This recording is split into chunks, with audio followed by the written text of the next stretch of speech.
கர்த்தராகிய இயேசு கிறிஸ்து நாமத்தினாலே உங்களுக்கு என் அன்பின் வாழ்த்துக்களை தெரிவித்துக் கொள்கிறேன். கர்த்தர் நம்மோடு இடைப்படுவாரா? கர்த்தர் நாம ஸ்தோத்திரம். இந்த வேளையில அனைவரும் நேசிக்கிற இயேசு இருக்கிறார். அவர் உங்களை அழைக்கிறார், பாருங்கன்னு அழைக்கிறார். உலகத்துல பணம் இருந்தாதான் மதிப்பாங்க, பொருள் இருந்தா மதிப்பாங்க, நீ கொடுக்குற மாதிரி தான் வாங்கிக்குவாங்க. மற்றபடி துக்கத்துல, கண்ணீர்ல, கவலையில, வியாதியில, பிரச்சனை தான் உங்களை சட்டையே பண்ண மாட்டாங்க. இதுதான் உலகம். இல்லைன்னு சொல்ல முடியாது, உங்க அனுபவத்தை நீங்க பார்ப்பீங்க. ஆனா நீ என்ன கஷ்டத்துல இருந்தாலும் சரி, என்ன வேதனையில இருந்தாலும் சரி, என்ன வியாதியில இருந்தாலும் சரி, உன்னை அழைக்கிற ஒரு ஆண்டவர். சும்மா அழைக்க வா வான்னு கூப்பிட்டுறது இல்லை. எல்லாம் சொல்லுவோம் வாங்க வாங்கணும், அது இல்லை. இது அழைக்கிறது மட்டும் இல்லை, அவர் அதுல இருந்து பரிகாரம் கொடுக்கிறார், அதுல இருந்து விடுதலை கொடுக்கிறார். இதுதான் அழைக்கிறாரு. இதை முழு வீடியோ பாருங்க. உண்மையாவே ஏதாவது ஒரு பாயிண்ட் உங்களுக்கு டச் ஆகும் இருக்கு. ஏன்னா அப்படிதான் இருக்குது இந்த நாட்கள் உலகத்துல. முதலாவது மத்தேயு 11:28. வருத்தப்பட்டு பாரம் சுமக்கிறவர்களே, நீங்கள் எல்லாரும் என்னிடத்தில் வாருங்கள், நான் உங்களுக்கு இளைப்பாறுதல் தருவேன். பாருங்க, இயேசு என்ன நினைக்கிறாரு? வருத்தப்பட்டு பாரம் சுமக்கிறவர்கள். ஒருவேளை மனசுல பாரம் இருக்கலாம், கவலை, கண்ணீர், பிரச்சனை இருக்குதான் செய்யுது, இல்லைன்னு சொல்ல முடியாது. எனக்கு ஒத்துது வந்துனே இருக்கும். என்ன வாய்ஸ் மெசேஜ், பேஜ் பேஜா வந்துருக்கும். இந்த கஷ்டம் இருக்குது, அந்த பிரச்சனை, இந்த இருக்குது, இந்த வியாதி இருக்குது, இதுல இருக்குது, கல்யாணம் ஆகணும், என்னன்னோ சொல்லிட்டு நீங்க எப்படின்னா கெஞ்சி எனக்கு வாங்கி கொடுத்துருங்க. இதுதான் வாய்ஸ் மெசேஜ். இப்போ எதுக்கு சொல்றேன்னா, இந்த மாதிரி ஜனங்க பிரச்சனைகள் இருக்காங்க. ஏதோ ஒரு பிரச்சனை, மனபாரமோ, கவலையோ, வேதனை, ஏதோ ஒண்ணு இருக்காங்க. நீங்க மனுஷிட்ட வந்தா ஒன்றும் பண்ண முடியாது. நீங்க கத்துட்ட வந்தா வேதனை எல்லாம் மாற்றுவார், பாரமெல்லாம் மாற்றுவார். ஆத்மாவிலும் சரீரத்திலும் துயரம் பாரம் நிறைஞ்சிருந்தாலும் சரி, உங்களை விடுவிக்கிற இயேசு மட்டும்தான். அவர்கிட்ட பாருங்க. தான் என்னிடத்தில் வாங்க, நான் உங்களுக்கு இளைப்பாறுதல் தருவேன்றார். என்கிட்ட வாங்கன்னு கத்த சொல்றாரு. இப்போ இந்த மாதிரி கூப்பிடுறது எத்தனையோ பேர் இருப்பாங்க வழி. யாரும் அதுக்கு அதுல இருந்து ஒரு விடுதலை கொடுக்கறதும் யாரும் கிடையாது. இயேசு கொடுப்பார். நீ வந்துதான் பாருங்க. கண்டிப்பா பிரச்சனை என்ன பண்ணனா, இயேசு இதை நான் வந்திருக்கிறேன், எனக்கு இந்த பிரச்சனை, இந்த மாதிரி சூழ்நிலை, இந்த மாதிரி பாரம், இது யாரும் எனக்கு ஒன்றும் செய்ய முடியாத ஒரு நிலைமை, எனக்கு தயவுசெய்து இறங்குங்க. நீங்க கேட்டீங்கன்னா கண்டிப்பா உங்களுக்கு ஆத்மாவிலும் சரீரத்தில் உள்ள பாரத்தை முற்றிலுமா நீக்கி ஒரு இளைப்பாறுதலை நிம்மதியை கத்த தருவார். இன்னைக்கு எவ்வளவு பேர் வேதனைப்படுறது தெரியுமா? மனசு நிம்மதி இல்லை, மனசு சமாதானம் இல்லை, என்ன பண்ணாலும் பண்ணல. அதுக்கு எங்கெங்கோ போறாங்க, எதோ செய்யறாங்க, பயங்கரமான காரியம்லாம் செய்யறாங்க. இப்படி கொஞ்சம் பேர் செய்யறாங்க. வட இந்தியாவில் இந்த ஒரு போர்டில் ஊசி மாதிரி வச்சுட்டு குத்தி வச்சுட்டு அதுல உருள்றாங்க. எவ்வளவு வலிக்கும் அது. உருண்டை குத்திக்குது, உடம்புல ரத்தம் தான் வரும். அதனால மனசு பாரம் போயிடுமா? போவாது. இந்த மாதிரி எவ்வளவு பேர் கிலோமீட்டருக்கு தூரம் நடக்கிறாங்க. சில என்ன பண்றாங்க, அப்படியே தண்ணியில நிக்கிறாங்க, கழுத்து வரலாம். அப்படி கழுத்து வரலாம் தண்ணியிலே நின்றுந்தா என் பாவம் எல்லாம் போயிடும், என் பாரம் எல்லாம் போயிடும். ஒண்ணுமே நடக்காது. என்ன பிரயாசப்பட்டாலும் உங்க பாவமும் போவாது, பாரமும் போவாது. இயேசு ஒருத்தர் தான் வழி. நானே வழியும் சத்தியம் ஜீவனமா இருக்கிறேன், என்னிடத்துல வாங்க, நான் உங்களுக்கு இளைப்பாறுதல் தருவேன்னு சொல்லிக்கிறேன். அதனால இது ஆண்டவர் உங்களை அழைக்கிறாருன்னு கேள்விப்படுறீங்க. அவர்கிட்ட நான் பாவி, என் பாவத்தெல்லாம் மன்னிங்க, என் பாவத்துக்காக ரத்தம் சிந்தனீங்களே, பாவத்தை ரத்தத்தினால கழுவுங்க, என்னை பரிசுத்தப்படுத்துங்க, என் உள்ளத்துல வாங்க, என் பாரத்தெல்லாம் நீக்குங்கன்னு கேட்டீங்கன்னா உங்க உள்ளத்துல ஒருவரும் கொடுக்க கூடாது, எடுக்க கூடாதுன்னா சமாதானத்துல சந்தோஷத்துல நிரப்பிடுவார். இதுதான் ரொம்ப முக்கியமான ஆசீர்வாதம். நான் இந்த இயேசு பற்றி அறிந்து கொள்ளாத பொழுது நான் ரொம்ப கவலைப்படும், பாரப்படும். என்னன்னா, போர் அடிக்குது, எங்க போகணும், எங்க போய் சுத்தி பார்க்கணும், போர் அடிக்கு பாருங்க. எனக்கு ரொம்ப வேதனை, கவலை, போர் அடிக்குது, எனக்கு ஒன்னும் பிள்ளைக்கு என்ன பண்றதுன்னே தெரியல, ஏதோ எங்கோ போகணும் போலுது, எங்கோ சுத்தி பார்க்கணும் போல, அப்படியெல்லாம் சொல்லுவேன். ஆனா கர்த்தர் எப்போ இயேசு நீ முதலாவது தேவன் ராஜ்யத்தை தேடு, அப்போ டிகிரி முடிச்சுட்டு இருக்கிறேன், அவ்வளவுதான், வேலையும் கிடைக்கல, அப்புறம் ஃபர்தர் படிக்கவும் முடியல, அந்த மாதிரி ஒரே தடைங்க ஒரு பக்கம், என்ன பண்றதுன்னு தெரியல, அப்படி ஒரு வேதனை, கவலை.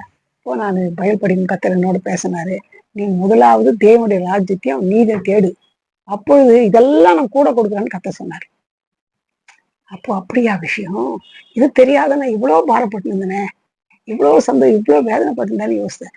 உண்மையா ஆண்டவரே கூப்பு கொடுக்குறேன், நானே என் பாரமா இருக்குது, எனக்கு கவலையா இருக்குது, எதுவுமே தெரியல, எதுவுமே கிடைக்கல, ஒண்ணுமே நடக்கல, ஒரு வேலையும் கிடைக்கல, ஒரு பிஎடோ இல்ல இப்போ எம்எஸ்சியோ போறதுக்கு எதுக்கும் வழி திறக்கல. இப்படி இருக்குது எனக்கு, மனசு பாரமாகுது, எதுவுமே இல்லைன்னு அப்படி நான் உங்களை தேடுறேன், உங்ககிட்ட வரேன் சொல்லிட்டு அவர்கிட்ட வந்து நான் கேட்டப்போ ஒப்பு கொடுத்தேன். இயேசுவே நீங்க மாத்திரம் போதும், என் உள்ளத்துல வாங்க, உனக்கு ஒப்பு கொடுக்குறேன்னு சொல்லி ஒப்பு கொடுத்த உடனே கர்த்தர் என் உள்ளத்தின் ஆழத்துல ஒரு சந்தோஷம் சமாதானம் வந்துச்சு. அது எப்போ 50 வருஷத்துக்கு முன்னாடி இதுவரையிலும் அந்த சந்தோஷம் சமாதானம் இருக்குது எப்போ அவர்கிட்ட வரும்போது. அதனால்தான் நீங்க என்ன சமாதானம் இல்லாத, சந்தோஷம் இல்லாத, நிம்மதி இல்லாத, பணம் இருக்குது, பொருள் இருக்குது, சொத்து இருக்குது, ஆசை இருக்குது, பந்துக்கள் சொந்தக்காரு எல்லாமே இருக்கிறாங்கன்னு சமாதானம் இல்லைன்னு சொல்றீங்க. அது யாருமே கொடுக்க முடியாது. பணம், பொருள், சொந்தக்காரு கொடுக்க முடியாது. இயேசுகிட்ட வாங்க, கர்த்தருக்கு இந்த நிம்மதியை தருவார். அடுத்தபடியாக இந்த சிலர் பாவத்துல கலங்கி இருக்கிறாங்க. நம்ம லூக்கா 19 அதிகாரத்துல ஒரு வசனத்தை நம்ம பார்க்கிறோம். ஒரு சகே என்று ஒரு டாக்ஸ் கலெக்டர், வரி வசூலிப்பார், ஒரு கவர்மெண்ட் ஜாப் பண்றாரு. நல்லா பணம் இருக்குது, சொத்து இருக்குது, ஆஸ்தி இருக்குது, பணம் இருக்குது, வேலை இருக்குது, குடும்பம் இருக்குது, எல்லாம் இருக்குது, நிம்மதி இல்லை, சந்தோஷம் இல்லை. அவருக்கு ஒரு எண்ணம் வந்துச்சு, என்னன்னா இயேசு இருக்கிறாரமே, அவர் அற்புதம்லாம் பண்றாரமே, எல்லாம் செய்யறாரமே, அவரை பார்த்தா நல்லா இருக்கும் சொல்லி யோசித்தார். அப்படி யோசித்தப்போ என்ன நடந்துச்சுன்னா, இவர் எண்ணத்தை இயேசு அறிஞ்சார். இயேசு தான் இயேசு. என்னன்னா உள்ளத்துல நீ என்ன நினைக்கிறது அப்பயே அவருக்கு தெரியும். நீ சொல்ல வேண்டியதே இல்லை, உன்னை பற்றி நல்லா தெரியும். இந்த சகையை நினைச்சா எனக்கு நிம்மதி இல்லை, அவரை பார்த்தா நல்லா இருக்கணும் போலக்குது, எப்படி இருக்கணும்னு பார்க்கணும்னு யோசித்தா நீ என்னத்து எங்க போற, நானே வரணும் வந்துட்டாரு. இன்னொரு காரியம் என்னன்னா, ரொம்ப குள்ளமா இருக்குதுனால, ஜன கூட்டம் அதிகமா இருக்குதுனால இயேசுவை பார்க்கணும்னு நினைச்சாலும் பார்க்க முடியல. ஏன்னா குள்ளம், ஆள் ரொம்ப குள்ளம். சரி, ஆனா எப்படின்னா நான் பார்த்தோன்னு குடுகுடுன்னு ஓடி போய் முன்னால் ஒரு காட்டத்தி மரம், அந்த காட்டத்தி மரத்து மேல கிளை மேல ஏறி நின்று பார்த்துக்கிறான். பார்த்துருந்தா இயேசு நேரம் எவ்வளவு ஜனங்க கூட போறான், அவளை பற்றி பார்க்கல அவரு. இவனுக்கு தான் உள்ளத்துல என்ன இருக்குது, இயேசுவை பார்க்கணும்னு, அறிஞ்சிக்கணும், அதை தெரிஞ்சுக்கணும்னு ஓடினாங்க. நேரம் இயேசு போய் இந்த மரத்தடியில நின்றுட்டு அவர் என்ன சொல்றாருன்னா, லூக்கா 19:6 5:6 இயேசு அந்த இடத்துக்கு வந்த போது அண்ணாந்து பார்த்து அவனை கண்டு, சகேயுவே நீ சீக்கிரமாய் இறங்கி வா, இன்றைக்கு நான் உன் வீட்டிலே தங்க வேண்டும் என்றார். அவன் சீக்கிரமாய் இறங்கி சந்தோஷத்தோடே அவரை அழைத்து கொண்டு போனான். பாருங்க, இவன் பார்க்கணும்னு நினைச்சா அவரே போய் நின்ட்டார். மரத்தட பேர் வச்சு கூப்பிடுறாரு, சகேயுவே சீக்கிரமா இறங்கி வா, இன்னைக்கு நான் வீட்டுல அவன் தங்கணும்னு சொல்றாரு. அப்போ உடனே அவன் என்ன பண்ணானா, சீக்கிரமா இறங்கி சந்தோஷத்தோட அவரை அழைத்து கொண்டு போனான். சீக்கிரமா சீக்கிரம் பண்ணிட்டு சந்தோஷமா கூப்பிட்டு போறான். பக்கத்துல இருக்கிற ஜனங்களாம் என்ன பண்றாங்க, அதை பார்த்து லூக்கா 19:7 அதை கண்ட யாவரும் இவர் பாவியான மனுஷனிடத்தில் தங்கும்படி போனார் என்று முறுமுறுத்தார்கள். முறுமுறுக்கிறாங்க, பாவியான மனுஷன் கண்பால் லஞ்சமா வாங்குறான், பயங்கரமா வாங்குறான், இவனை போய் அவங்க வீட்டுக்கு போறாரு இவருன்னு பேசினாங்க. ஆனா அவரு அதை கண்டுக்கவே இல்லை. அவன் பார்க்கணும்னு நினைச்சால நான் காணப்பட்டேன்னு சொல்லிட்டு போனான். அவன் என்ன பண்ணானா, சகேயு நின்று 19:8 கர்த்தரை நோக்கி, ஆண்டவரே என் ஆஸ்திகளை பாதி ஏழைகள் கொடுக்கிறேன், நான் ஒருவனிடத்தில் எதையாகில் அநியாயமாய் வாங்கினதுண்டானால் நாலத்தனையாய் திரும்ப செலுத்துகிறேன் என்றான். அந்த 19:9 இயேசு அவனை நோக்கி, இன்றைக்கு இந்த வீட்டுக்கு ரட்சிப்பு வந்தது, இவனும் ஆபிரகாமுக்கு குமாரனாய் இருக்கிறானே. 19:10 இழந்து போனது தேடவும் ரட்சிப்புமே மனுஷகுமார் வந்திருக்கிறார் என்றார். பாருங்க, இந்த சகேயு என்ன பண்ணான், வழிச்ச உடனே வந்தான், தன் குறைகள்லாம் அறிக்கையிட்டான். யார்கிட்ட அநியாயமா வாங்கிதான் 4 மடங்கா கொடுத்துட்றேன், என் சொத்துல பாதி ஏழைகள் கொடுத்துறேன், மொத்தம் அப்புறம் ஆகிட்டான். இவனும் ஆபிரகாமுடைய குமாரனா இருக்கான்னு உடனே வீட்டுக்கு இயேசு போனேன். வீட்டுக்கு வரணுமா, உள்ளத்துல வரணுமா, அவன் பாவின்னு உலகமே திட்டினா கூட இயேசு திட்டல. அன்பா கூட்டின்னு போய் அவன் பார்த்த உடனே குறைங்களாம் அறிக்கிட்டான். நீ வந்து சகையை போல குறைங்களாம் அறிக்கிட்டு ஒப்புரவாயவா, ஆனா கண்டிப்பா உனக்கு இந்த பாவத்தினால்தான் அவங்க சந்தோஷம் இல்லை. இந்த பாவத்தை எப்ப அறிக்கிட்டா உடனே கர்த்தர் சந்தோஷத்தை கொடுத்துட்டாரு. இந்த ஏசாயா 1:18 என்ன சொல்றலாம், வழக்காடுவோம் வாருங்கள் என்று கர்த்தர் சொல்லுகிறார், உங்கள் பாவங்கள் சிவேர் என்று இருந்தாலும் உறைந்த மழையை போல வெண்மையாகும், அவைகள் ரத்தாம்பர சிவப்பா இருந்தாலும் பஞ்சை போலாகும். ரத்தாம்பர சிவப்பு மாதிரி சிவப்பாண்ட எவ்வளவு பாவம் வந்தாலும் சரி என்ன பண்ணுவாரு, அந்த பாவத்தை எல்லாம் உன்னை மாற்றுவாரு. அது இயேசுவால மட்டும்தான் முடியும். ஏதோ ஒண்ணு அப்படி யோசிக்காதீங்க. உன் கவலை கண்ணீர் பாரத்துக்கு காரணம் உன் பாவம் தான். பாவத்தை நீ ஏன் இயேசுகிட்ட அறிக்கைட்டினா எல்லாம் அவங்ககிட்ட இப்படி சொன்ன ஒண்ணு நடக்காது. இயேசுகிட்ட பாவத்தை அறிக்கைட்டினா பாவம் எவ்வளவு சிலர் இருந்தாலும் பஞ்சை போல உண்மையாக்குவார். கர்த்தர் உன்னை ஆசீர்வதிப்பார். கர்த்தர் நாம ஸ்தோத்திரம். அது மட்டும் இல்ல, இன்னொரு காரியம், வியாதினால நீ நொந்து போயிட்டோம். வியாதியில் வந்து போயிருந்தா அந்த வியாதி உள்ள கர்த்தர் அழைக்கிறார். இந்த மார்க்கு 10ஆம் அதிகாரம் 49ஆம் வசனத்துல பிறவிலே ஒரு குருடன், அவன் பேர் பத்திமை. அவன் பிறந்ததுமே கூட பிச்சை கேட்டு உட்காந்துறான் வழியில. வந்ததும் இயேசுக்கள் வந்தாருன்னா, அப்படியா இயேசு பற்றி கேள்விப்பட்டுக்கிறான், அவன் தான் கண்ணு தெரியல, பார்த்துதான் இல்லை, இது வரலாம் இயேசு வந்ததே அவன் தெரியாது. இயேசு நாம உடனே அவர் அப்படியே பாஸ் பண்ணி போயிட்டாரு அவனை கடந்து. உடனே இயேசுவே தாவீதின் குமாரனை இறங்கணும்னு சத்தம் போடுறான். பேசாத பேசாதன்னு எல்லாம் அதட்டுறாங்க. இவன் இன்னும் கொஞ்சம் சத்தம் போட்டு கூப்பிடுறான். கூப்பிட்ட உடனே அவனை கூட்டினாங்க. நான் கூட்டினு இன்னைக்கு என்ன செய்யணும்னு கேட்டாரு. ஏதோ பிச்சை எடுக்கிறேன், பிச்சை பொண்ணை போட்டு போயிருப்பாரு. நான் பார்வை அடையணும், எல்லாரும் பிச்சை போடுவாங்க, ஏன்னா பார்வை நீங்க மட்டும் தான் கொடுக்கணும்னு அவனுக்கு தெரியும். அதனால நான் பார்வை அடையணும்னு சொன்னான். சரி விசுவாசம் இப்படி ஆக்கணும். அப்பவே பிறவிக்குள்ள கண் திறக்கப்பட்டுச்சு. இப்போ உன் வியாதி என்னவா இருந்தாலும் கவலைப்படாத, வியாதியை சுகப்படுத்த இயேசுவால முடியும்.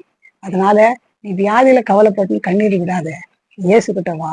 அது எப்பேற்ற வியாதியா இருந்தாலும் சுகமாக்க அவரால முடியும். அதனால நீ கவலையே படாதீங்க. அதனால நீங்க அற்புதம் செய்ய, உனக்கு அற்புதம் செய்ய அவர் வல்லவரா இருக்கிறார். அது மட்டும் இல்ல, ஒரு இயேசுகிட்ட வந்துருக்கலாம், வந்துட்டு என்ன பண்ணிருக்கலாம், இயேசு விட்டு திருப்பி பாத்துக்குள்ள போயிட்டு போற, பின்மாறி போயிட்டு இருப்ப. திருப்பி எவ்வளோ கத்துட்டு மறுபடியும் பாத்துல விழுந்துட்டியா, முன்ன கூட அழைக்கிறார். நீ என்ன மோசமானவன், இப்படி போயிட்டு துரோகம் பண்ணிட்டேன் அப்படி சொல்ல மாட்டாரு. ஐயோ நான் பாவத்துல இருந்து ரட்சிக்கப்பட்டவன், பாவத்துல மறுபடியும் விழுந்துட்டேன் சரினாலும் உன்னை இயேசு அழைக்கிறேன். பாவத்துல விழுந்தா மட்டும் கண்டிப்பா வேதனை தான் இருக்கும், கண்ணீர் தான் இருக்கும், நிம்மதி இருக்காது. நீ உன்னை இயேசு அழைக்கிறார். மனுஷர்லாம் அவன் குடிக்காரன், அவன் இப்படின்னு வாங்க, அவர் அப்படி சொல்லவே மாட்டார். எந்த பாவம் இருந்தாலும் அவர்கிட்ட அறிக்கிட்ட அவனுக்கு கண்டிப்பா விடுதலை கொடுக்க அவரால் முடியும். இந்த இடத்துல பார்க்கும்போது இயேசு உயிரோடு எழுச்சிட்டார். மரித்தே 4 நாளும் சதாக்காம உயிரோடு மரித்த பிறகு அவர் அடக்கம் பண்ணாங்க. அடக்கம் பண்ண 3ஆம் நாள் உயிரோடு எழுச்சிட்டார்.